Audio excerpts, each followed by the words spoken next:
CBS 8 is monitoring the impact of recent anti-immigration policies on migrants crossing the U.S.-Mexico border into San Diego. CBS 8's Alex Cheney is live at the San Ysidro Port of Entry with more on what he found today. Alex. Yeah, Carlo, that's right. We went down to the U.S.-Mexico border today to really investigate what those recent changes in immigration policy, what sort of actual tangible effect they've had on the border.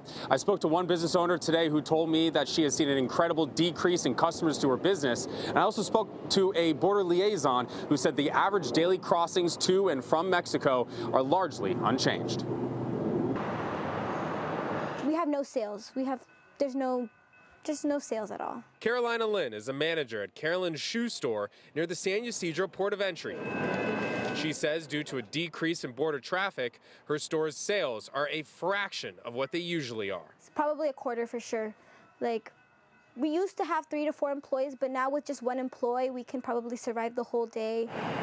She says some migrants are afraid to cross the border, and that means less customers. It just makes everybody terrified, like what happens if they cross, like something can happen to them or something. We also spoke to a human rights advocate who says he hasn't seen a big change in the number of people crossing the border.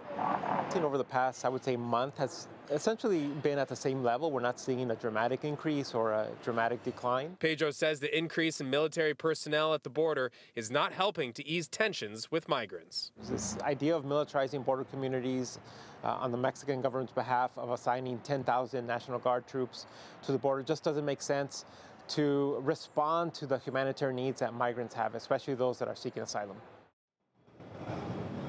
I spoke to a lot of people at the border today, most of who didn't want to go on camera, which is partially understandable.